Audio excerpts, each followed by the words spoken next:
എല്ലാവർക്കും ഷജീസ് വ്ലോഗ്സിന്റെ മറ്റൊരു എപ്പിസോഡിലേക്ക് ഹൃദ്യമായ സ്വാഗതം. ഞാൻ ഷോർട്ടിൽ പറഞ്ഞ പോലെ മറ്റുള്ളവർ നമ്മളെ കാരണമില്ലാതെ വേദനിപ്പിക്കുമ്പോൾ, മറ്റുള്ളവരുടെ വാക്കുകൾ നമുക്ക് ഒരു വേദനയായിട്ട് മാറുമ്പോൾ, നമ്മൾ പ്രതീക്ഷിക്കാതെ അല്ലെങ്കിൽ എല്ലാ ദിവസവും നിരന്തരം നമ്മളെ ഇങ്ങനെ കുറ്റപ്പെടുത്തിക്കൊണ്ടിരിക്കുന്ന ഒരു അവസ്ഥയിലൂടെ നിങ്ങൾ കടന്നു പോവുകയാണോ? പേഴ്സണൽ സെഷൻസ് അറ്റൻഡ് ചെയ്തിട്ടുള്ള ഒട്ടുമിക്ക ആൾക്കാരുടെയും ഒരു പ്രശ്നമായിരുന്നു ഇത്. ശരിക്കും പറഞ്ഞു കഴിഞ്ഞാൽ കുറച്ച് നാളുകളായിട്ട് ഒരു വീഡിയോ അതിനെക്കുറിച്ച് ചെയ്യണമെന്ന് എനിക്ക് ഇങ്ങനെ ആഗ്രഹമുണ്ടായിരുന്നു. പക്ഷെ കൂടുതലായിട്ട് റിക്വസ്റ്റുകൾ വന്നുകൊണ്ടിരിക്കുന്നതുകൊണ്ടാണ് ഇപ്പൊ ഇങ്ങനെ ഒരു വീഡിയോ ആയിട്ട് ഞാൻ വന്നത്. കാരണം ചിലരുടെ എങ്കിലും പ്രവൃത്തികളും വാക്കുകളും ഒക്കെ നമുക്ക് വല്ലാതെ നമുക്ക് വേദന തരും.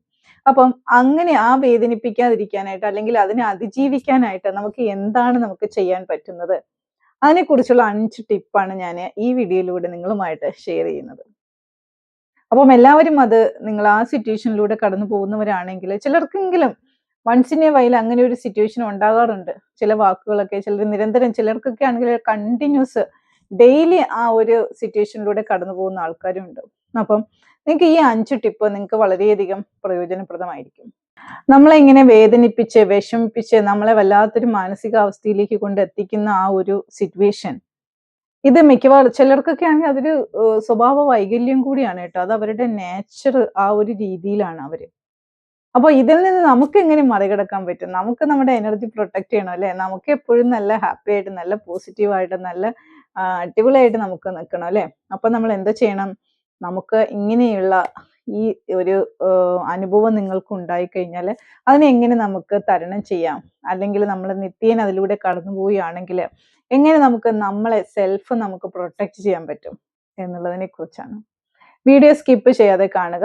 നിങ്ങൾ അപ്ലൈ ചെയ്യുക. നിങ്ങൾ ആ സിറ്റുവേഷനിലൂടെ കടന്നു പോകുന്നവരാണെങ്കിൽ തീർച്ചയായിട്ടും വൺസ് ഇൻ എ വൈൽ എല്ലാവർക്കും അങ്ങനത്തെ അനുഭവങ്ങൾ ഉണ്ടാകാറുണ്ട്. അപ്പൊ തീർച്ചയായിട്ടും നിങ്ങൾ ഇത് നിങ്ങളുടെ ജീവിതത്തിൽ നിങ്ങൾ അപ്ലൈ ചെയ്യുക.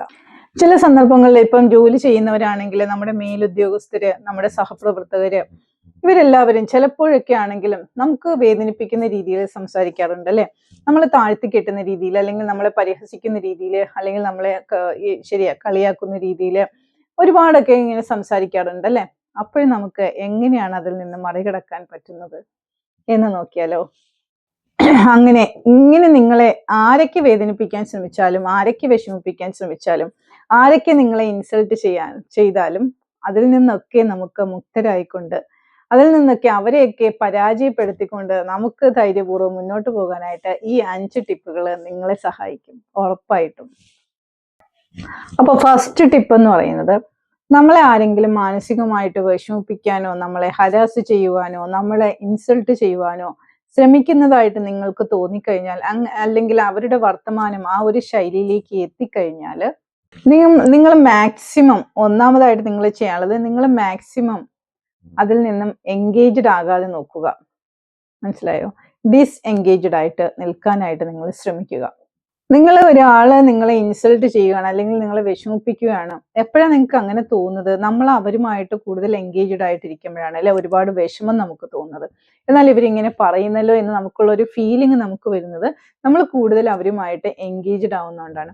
അതുകൊണ്ട് തന്നെ നിങ്ങൾ ആ സിറ്റുവേഷനിൽ നിങ്ങൾ അവരുമായിട്ട് എൻഗേജ്ഡ് ആകാതിരിക്കാനായിട്ട് നിങ്ങൾ നോക്കുക. അതായത് നമ്മളിപ്പോൾ ഒരാളിനെ ശ്രദ്ധിക്കുവാണ്, നമ്മളിപ്പോൾ ഒരാളിനോട് സംസാരിച്ചുകൊണ്ടിരിക്കുകയാണ്, ആ ആള് നമ്മളെ ഇൻസൾട്ട് ചെയ്യുന്ന രീതിയിൽ സംസാരിക്കുകയാണ്, അല്ലെങ്കിൽ നമ്മളെ വിഷമിപ്പിക്കുന്ന രീതിയിൽ സംസാരിക്കുകയാണ്. അപ്പൊ നിങ്ങൾ ചെയ്യാനുള്ള ഒരു പ്രധാന കാര്യം എന്ന് പറയുന്നത്, നിങ്ങളുടെ അവരുടെ കണ്ണുകളിലേക്ക് നോക്കരുത്. പകരം കണ്ണുകൾ ഒഴിച്ച് ബാക്കിയുള്ള ഭാഗങ്ങളിലേക്ക് നിങ്ങൾ നോക്കുക. കാരണം നമ്മൾ അറ്റൻഷൻ കൊടുക്കാതിരിക്കുക അതിലേക്ക്. അതാണ് ഫസ്റ്റ് നിങ്ങൾ ചെയ്യാനുള്ളത്. അവരെന്തൊക്കെ നിങ്ങളെ പറഞ്ഞു കൊള്ളട്ടെ, നിങ്ങൾ ആ സമയത്ത് നിങ്ങളുടെ മൈൻഡ് ഒന്ന് ഡൈവേർട്ട് ചെയ്യുക.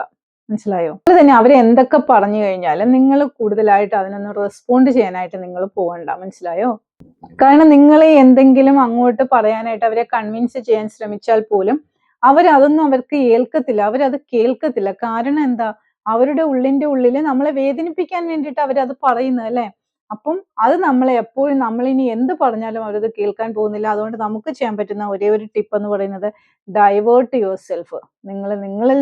നിങ്ങൾ അവരിൽ നിന്നും ഡിസ്എൻഗേജ്ഡ് ആയിക്കൊണ്ട് ഇരിക്കുക. രണ്ടാമത്തെ കാര്യം എന്ന് പറയുന്നത്, ഡിസ്ട്രാക്ട് യുവർ സെൽഫ്. നമ്മളെ തന്നെ ഡിസ്ട്രാക്ട് ചെയ്യുക ആ ഒരു വർത്തമാനത്തിൽ നിന്നും. എങ്ങനെ നിങ്ങൾക്ക് ഡിസ്ട്രാക്ട് ചെയ്യാൻ പറ്റും? ഒന്നുകിൽ നമ്മൾ ഏറ്റവും നല്ല ടിപ്പ് എന്ന് പറയുന്നത്, നിങ്ങളുടെ കയ്യിൽ മൊബൈൽ ഉണ്ടാവും അല്ലേ? എല്ലാവരുടെ കയ്യിലും മൊബൈൽ ഉണ്ടാവുമല്ലേ? അപ്പൊ നിങ്ങൾ എന്ത് ചെയ്യണം? അപ്പൊ നിങ്ങൾക്ക് മനസ്സിലാവുമല്ലോ, നമ്മളെ വേദനിപ്പിക്കാൻ വേണ്ടിയിട്ടാണ് അവരുടെ വർത്തമാനം എന്ന് പറയുന്നത്. ആ ഒരു ഡയറക്ഷനിലേക്കാണ് അവരുടെ വർത്തമാനം പോകുന്നത് എന്ന് നമുക്ക് തോന്നിക്കഴിഞ്ഞു കഴിഞ്ഞാൽ നിങ്ങൾ എന്തോ ചെയ്യണം? നിങ്ങളുടെ കയ്യിൽ മൊബൈൽ ഉണ്ട്. അപ്പൊ നിങ്ങളൊരു മെസ്സേജ് നോക്കുന്ന രീതിയിലോ, അല്ലെങ്കിൽ ഒരു കോൾ ചെയ്യാൻ ഉണ്ട് എന്നുള്ള രീതിയിലോ, അല്ലെങ്കിൽ എന്തെങ്കിലും വായിക്കുന്ന രീതിയിലോ മൊബൈൽ ഇങ്ങനെ നോക്കുക. അപ്പൊ അവർക്ക് മനസ്സിലാവും, ഞാൻ ഈ പറയുന്ന കാര്യങ്ങളൊന്നും ഈ വ്യക്തി കേൾക്കുന്നില്ല, ഇവരൊന്നും ഇത് മൈൻഡ് ചെയ്യുന്നില്ല എന്ന് ആ വ്യക്തിക്ക് മനസ്സിലാവും. അതാണ് രണ്ടാമത്തെ ടിപ്പ് എന്ന് പറയുന്നത്. ഇനി അതുപോലെ തന്നെ ബുക്കുകൾ ഉണ്ടെങ്കിൽ, അല്ലെങ്കിൽ മാഗസിൻ ഉണ്ടെങ്കിൽ, അല്ലെങ്കിൽ എന്തെങ്കിലും കാര്യങ്ങൾ വായിക്കാനായിട്ട് ന്യൂസ് പേപ്പർ എന്തെങ്കിലുമൊക്കെ ഉണ്ടെങ്കിൽ നിങ്ങളുടെ അറ്റൻഷൻ നിങ്ങൾ അതിലേക്ക് കൊടുക്കുക. അപ്പൊ അവർക്ക് മനസ്സിലാവും, ഈ വ്യക്തി ഞാൻ പറയുന്ന ഒന്നും അല്ല ശ്രദ്ധിക്കുന്നത്, അവരത് കേൾക്കുന്നേ ഇല്ല എന്ന് അവർക്ക് മനസ്സിലാവും. അടുത്ത മൂന്നാമത്തെ കാര്യം എന്ന് പറയുന്നത്, ഇങ്ങനെയുള്ള ആൾക്കാരുമായിട്ട് നിങ്ങൾ സംസാരിക്കുമ്പോൾ വളരെ കുറച്ച് മാത്രം നിങ്ങൾ സംസാരിക്കാൻ വേണ്ടിയിട്ട് നിങ്ങൾ ശ്രമിക്കുക. ഒരുപാടൊന്നും വലിയ അറ്റാച്ച്മെന്റ് കൊടുത്തിട്ടൊന്നും അവരോട് സംസാരിക്കാനായിട്ട് നിങ്ങൾ പോകണ്ട. നിങ്ങൾ ആവശ്യത്തിന് മാത്രം നിങ്ങൾ അവരോട് സംസാരിക്കുക. അതുപോലെ തന്നെ ഒരുപാട് നിങ്ങൾ റെസ്പോണ്ട് ചെയ്യാനൊന്നും പോകണ്ട. അങ്ങനെയുള്ള ആൾക്കാരോട് നമ്മൾ റെസ്പോണ്ട് ചെയ്യാൻ പോകണ്ട. പകരം നിങ്ങളൊന്ന് മൂളി കേൾക്കുക, അല്ലെങ്കിൽ എന്തെങ്കിലുമൊക്കെ ഡൈവേർട്ട് ചെയ്യുന്ന രീതിയിൽ നിങ്ങളുടെ അറ്റൻഷൻ നിങ്ങൾ മാറ്റാൻ വേണ്ടിയിട്ട് നിങ്ങൾ ശ്രമിക്കുക. നാലാമത്തെ കാര്യം എന്ന് പറയുന്നത്, ഇങ്ങനെയുള്ള കാര്യങ്ങളുണ്ടല്ലോ, നിങ്ങളെ മറ്റാരെങ്കിലും വിഷമിപ്പിക്കാൻ ശ്രമിക്കുന്നതും, നമ്മളെ വേദനിപ്പിക്കുന്ന രീതിയിൽ സംസാരിക്കുന്നതും, ഇതൊന്നും നിങ്ങൾ വേറെ ആരുമായിട്ട് ഷെയർ ചെയ്യാനായിട്ട് നിൽക്കാതിരിക്കുക. കാരണം നമ്മളിത് ഇങ്ങനെ ഷെയർ ചെയ്യുമ്പോൾ അതെങ്ങനെയെങ്കിലും പിന്നെ അവരുടെ ചെവിയിലേക്ക് എത്തുമ്പോൾ അവർക്ക് മനസ്സിലാവും, ഓ ഞാൻ ആഗ്രഹിച്ചതുപോലെ കാര്യങ്ങൾ നടന്നു, എൻ്റെ ഈ വാക്കുകളൊക്കെ അവരെ വിഷമിപ്പിച്ചു. അപ്പൊ അവരെന്ത് ചെയ്യും? വീണ്ടും വീണ്ടും പുതിയ പുതിയ തന്ത്രങ്ങൾ അവർ മെനയും അല്ലെ? പുതിയ പുതിയ കാര്യങ്ങൾ, ഇനി എന്ത് ചെയ്താലാണ് ആ വ്യക്തിയെ കൂടുതലായിട്ട് വിഷമിപ്പിക്കാൻ പറ്റുന്നത് എന്നുള്ള രീതിയിൽ അവരെ സെർച്ച് ചെയ്യാനായിട്ട് തുടങ്ങും. അതുകൊണ്ട് തന്നെ നിങ്ങൾ ഇതൊന്നും ആരോടും ഷെയർ ചെയ്യാതിരിക്കുക. അതുപോലെ തന്നെ അടുത്ത അഞ്ചാമത്തെ കാര്യം എന്ന് പറയുന്നത് ഷോർട്ട് ആൻസറിങ്. വളരെ ചുരുങ്ങിയ രീതിയിൽ മാത്രം നിങ്ങൾ ആൻസർ കൊടുക്കുക. ഇങ്ങനെയുള്ള വ്യക്തികളും നിങ്ങളോട് സംസാരിക്കുമ്പോൾ വളരെ ചുരുങ്ങിയ രീതിയിൽ മാത്രം, ആവശ്യത്തിന് മാത്രം യെസ് ഓർ നോ അല്ലെങ്കിൽ ഒരു മൂളൽ, അതിൽ മാക്സിമം നിങ്ങൾ നിർത്താൻ വേണ്ടിയിട്ട് ശ്രമിക്കുക. ആ ഒരു സംസാരം കൂടുതലായിട്ട് നിങ്ങൾ അതിനകത്തോട്ട് അറ്റൻഷൻ കൊടുക്കാതിരിക്കാനായിട്ട് നിങ്ങൾ ശ്രമിക്കുക. അപ്പം ഈ 5 ടിപ്പ് നിങ്ങൾ നിങ്ങളുടെ ജീവിതത്തിൽ നിങ്ങൾ അപ്ലൈ ചെയ്യുക. കമന്റ് ബോക്സിൽ കൂടി നിങ്ങൾക്ക് വീഡിയോ ഇഷ്ടമായെങ്കിൽ നിങ്ങൾ വീഡിയോ ലൈക്ക് ചെയ്യുക. അതോടൊപ്പം തന്നെ ചാനൽ ഇതുവരെയും സബ്സ്ക്രൈബ് ചെയ്യാത്തവരുണ്ടെങ്കിൽ തീർച്ചയായിട്ടും ചാനൽ സബ്സ്ക്രൈബ് ചെയ്യുക. വീണ്ടും പുതിയൊരു വീഡിയോയുമായിട്ട് വീണ്ടും കാണാം. താങ്ക്